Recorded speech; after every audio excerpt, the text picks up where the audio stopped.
YouTube channel के नए और प्रेस वीडियो में आपका हार्दिक स्वागत है। 50 करोड़ कर्मचारियों के लिए खुशखबरी, न्यूनतम वेतन में बढ़ोतरी का नोटिफिकेशन जारी। वही सभी पेंशनर्स व कर्मचारियों को महंगाई भत्ता में भी बढ़ोतरी पर आदेश जारी। तो बने रहे एकदम वीडियो के लास्ट तक और जानिए इस पूरी खबर को। इससे पहले अगर आपने अभी तक भी इस वीडियो पर एक लाइक नहीं किया तो एक लाइक कर दीजिए, क्योंकि आपका एक लाइक ही हमारी मेहनत का फल होता है। वही चैनल को भी फ्री में सब्सक्राइब नहीं किया और सब्सक्राइब कर लीजिए, ताकि आगे भी आपको कर्मचारियों व पेंशनर से संबंधित लेटेस्ट से लेटेस्ट न्यूज देखने को मिलती रहे।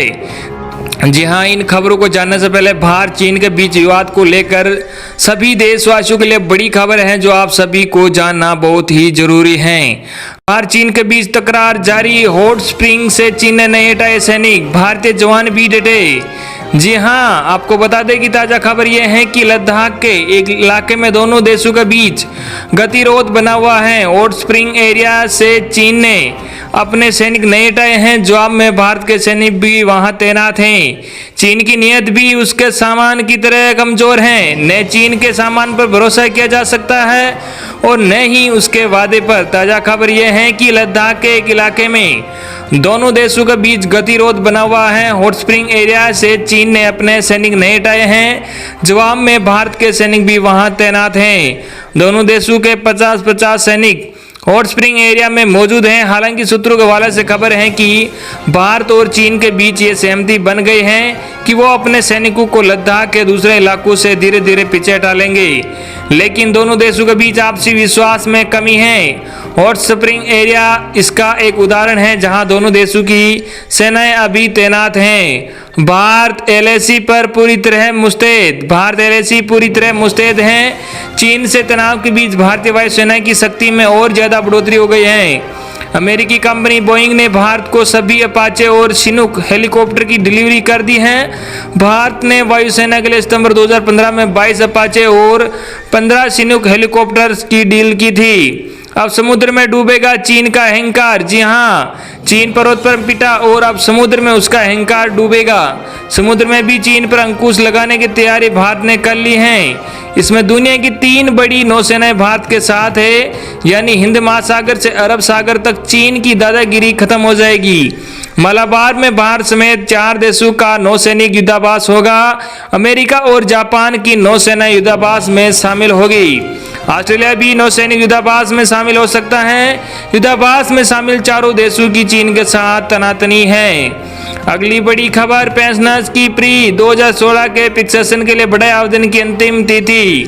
जानिए अब कब तक कर सकते हैं अप्लाई। जी हाँ, आपको बता दें कि पेंशनर्स व पेंशनर वेलफेयर विभाग के निदेशक मुकुंद सोहानी ने बताया कि दिनांक 1 जनवरी 2016 से पूर्व के पेंशनर्स एवं पारिवारिक पेंशनर्स की पेंशन संशोधन के लिए आवेदन प्रस्तुत करने की अंतिम तिथि को 31 जुलाई 2020 तक बढ़ाया गया है। सोहोनी ने बताया कि जिन पेंशनों पारिवारिक पेंशनों ने अभी तक 7वें वेतनमान आयोग के अनुसार पेंशन संशोधन के लिए आवेदन प्रस्तुत नहीं किया है और जो दिनांक 1 जनवरी 1991 से पूर्व सेवानिवृत्त हुए हैं, वे अपना आवेदन पेंशन विभाग एवं संबंधित क्षेत्रीय कार्यालय में 31 जुलाई 2020 तक अवश्य जमा करा देवे। सोहोनी ने साथ ही बताया कि 1 जनवरी 1991 से 31 दिसंबर 2015 तक सेवानिवृत्त पेंशनर्स पारिवारिक पेंशनर भी अपना आवेदन संबंधित कोषालयों में 31 जुलाई 2020 तक अवश्य जमा करा देवे, ताकि सभी की पेंशन संशोधित की जा सके। उन्होंने जानकारी देते हुए बताया कि अभी तक 95% पेंशनों की पेंशन संशोधित की जा चुकी हैं। अगली बड़ी खबर, कर्मचारी की सैलरी में होगी बढ़ोतरी, मिलेगा 21% डीए का फायदा। जी हां, आपको बता दें कि स्टेट एडमिनिस्ट्रेटिव ट्रिब्यूनल ने बुधवार को बंगाल सरकार के महंगाई भत्ते डीए से जुड़ी समीक्षा याचिका को खारिज कर दिया है। इस याचिका में सेठ के उस आदेश पर फिर से विचार करने के लिए कहा गया था, जिसमें कहा गया है कि राज्य के कर्मचारी केंद्रीय कर्मचारी के बराबर डीए पाने के हकदार हैं। पश्चिम बंगाल सरकार ने इसी आदेश के खिलाफ याचिका दायर करते हुए कहा कि कोरोना संकट की इस विपरीत परिस्थितियों में सरकारी खजाने पर प्रभाव पड़ा है, लिहाजा इस फैसले पर फिर से विचार किया जाए। सेठ ने राज्य सरकार की याचिका में दिए गए इस तर्क और अन्य तर्कों पर असहमति जताई और कहा कि याचिकाओं का कोई आधार नहीं है, लिहाजा इसे निरस्त किया जाता है। ममता सरकार अब इस मामले पर कलकत्ता हाईकोर्ट या फिर सुप्रीम कोर्ट का रुख कर सकती हैं। हालांकि डीए बकाया का भुगतान राज्य सरकार के कर्मचारी लंबे समय से लंबित मांग है। मालूम हो कि पश्चिम बंगाल के सरकारी कर्मचारी और केंद्रीय कर्मचारियों को मिलने वाले डीए में 21% का भारी अंतर है। ट्रिब्यूनल ने स्पष्ट किया है कि हाईकोर्ट ने सरकारी कर्मचारियों को महंगा भत्ता देने संबंधी जो निर्देश दिया है वह बहाल रहेगा। अगली बड़ी खबर, 50 करोड़ केंद्रीय कर्मचारियों को मिलेगा न्यूनतम वेतन। सरकार ने की तैयारी, न्यूनतम वेतन कानून का आ गया ड्राफ्ट। जी हां, आपको बता दें सरकार ने इस कानून के प्रारूप को नोटिफाई कर दिया है। इस प्रारूप पर सभी लोग अपनी राय भेज भी सकते हैं।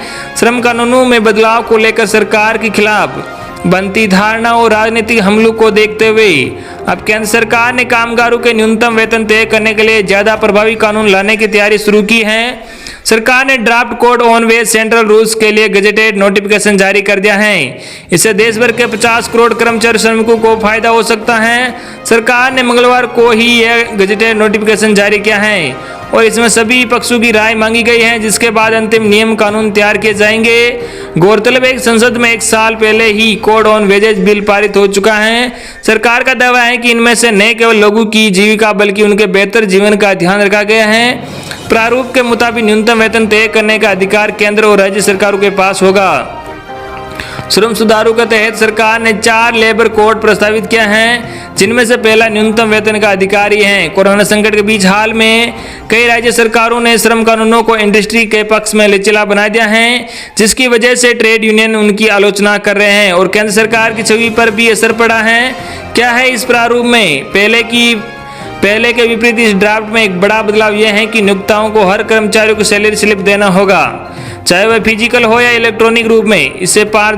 इससे पारदर्शिता बढ़ेगी और कामगारों का उत्पीड़न कम होगा।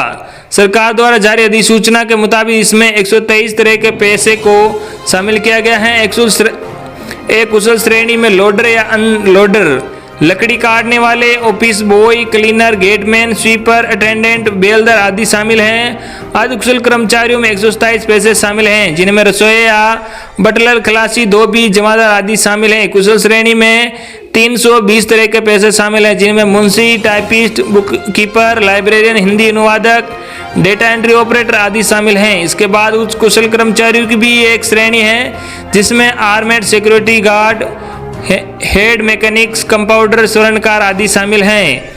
कैसे तय होगा न्यूनतम वेतन? प्रारूप के मुताबिक न्यूनतम वेतन तय करने में परिवार को आधार बनाया जाएगा।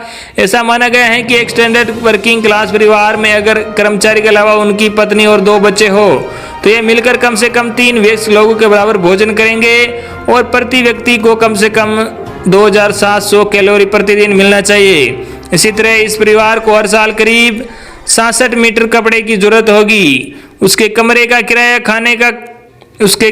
किराया, खाने और कपड़े पर कुल खर्च का करीब 10% होगा।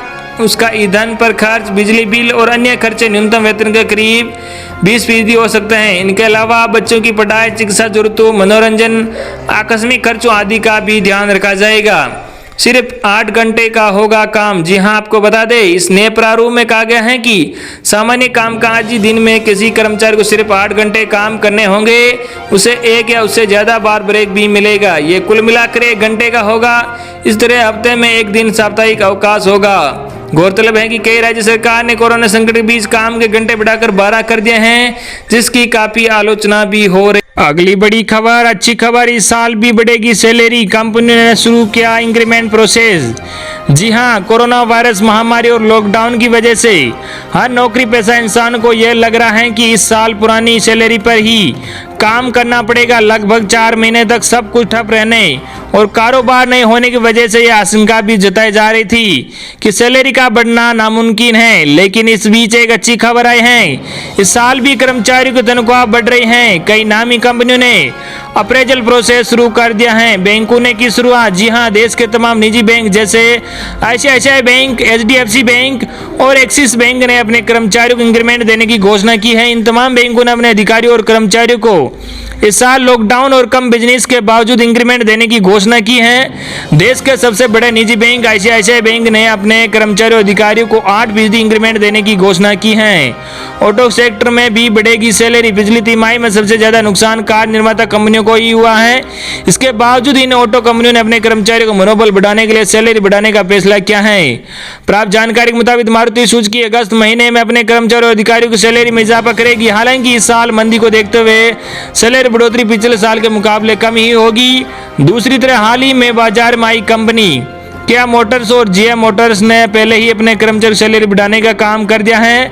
बताते चले कि तमाम बड़ी रेटिंग एजेंसियों ने लॉकडाउन की वजह से देश में आर्थिक मंदी की संभावना जताई है। पिछले 4 महीने में सब कुछ बंद होने की वजह से भी इस साल कई कंपनियों ने सैलरी बढ़ाने के प्रस्ताव को अगले साल के लिए टाल दिया है। तो ये थी आपके लिए आज की बड़ी और बेहद ही महत्वपूर्ण खबरें। आई होप कि आपको आज की हमारी जानकारी पसंद आई होगी। धन्यवाद।